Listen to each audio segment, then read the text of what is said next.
Picture this. You're walking into a cozy restaurant. The scent of freshly prepared food fills the air as you scan the room, taking in the soft murmur of conversations and clinking silverware. A friendly waiter leads you to a window-side table, where you settle in and order your favorite dish. No one to wait for, no compromises on what to eat.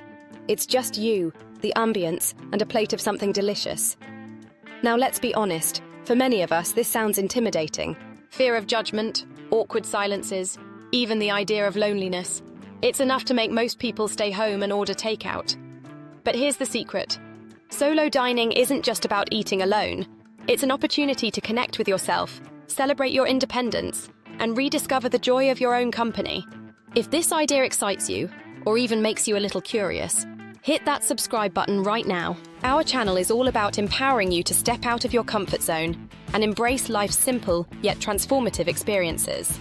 By the end of this video, you'll not only feel ready to try solo dining, but you might just find yourself looking forward to it as a regular ritual. Let's dive in. One of the biggest hurdles to solo dining is the fear of judgment. You might think, what will people think of me sitting here alone? Will they assume I'm lonely or that I've been stood up? It's a valid concern. But here's some reassurance. Most people are too busy enjoying their own meals or conversations to notice. Think about the last time you dined out. Did you closely examine every person around you? Probably not. And even if someone does notice, they're likely admiring your confidence more than judging you. Here's some social proof to put your mind at ease. Solo dining is becoming more common. In fact, many restaurants now cater to solo diners with bar seating, smaller tables, and even specific menu options. People dining alone are seen as adventurous and independent, not out of place. If you still feel self-conscious, here's a confidence hack. Shift your mindset. Instead of worrying about what others might think, imagine you're inspiring them. Picture someone glancing your way and thinking, wow, they look so comfortable dining alone. I wish I could do that.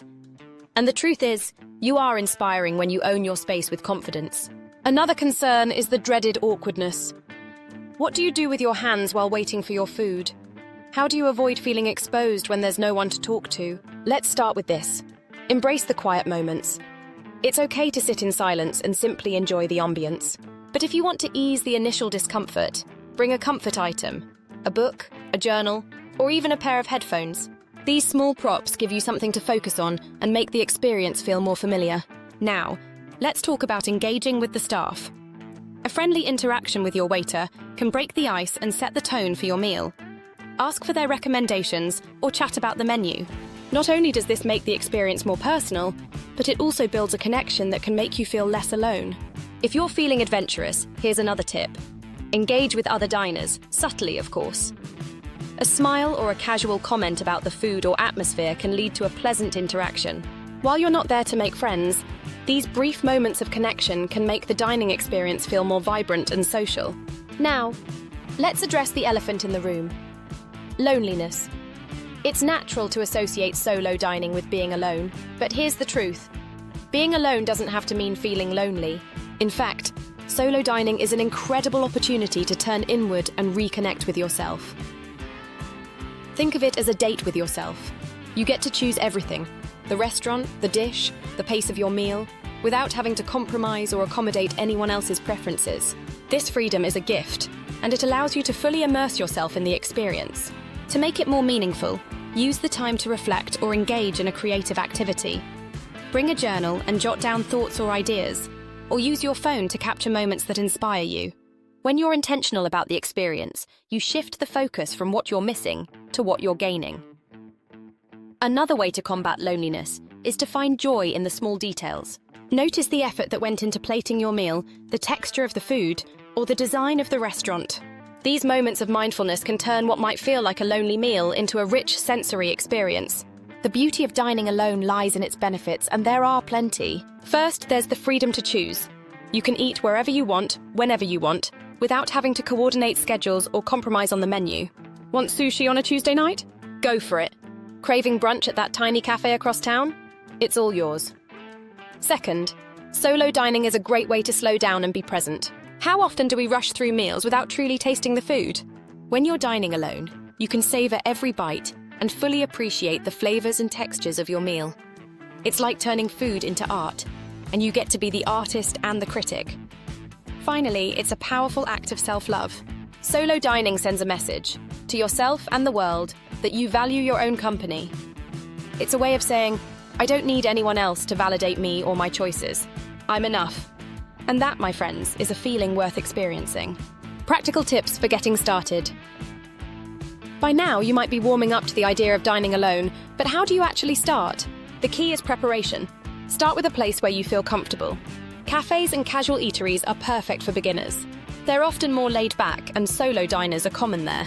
If you're ready for a challenge, try a trendy restaurant or even fine dining. Many of these places offer bar seating, which is ideal for solo guests. Plan your timing. If you're nervous about being noticed, go during off-peak hours when the restaurant is quieter. Or if you enjoy people watching, pick a busy time to soak in the energy around you. And finally, set the mood for yourself. Dress in something that makes you feel confident. Bring a comfort item and treat it as an event, not just a meal.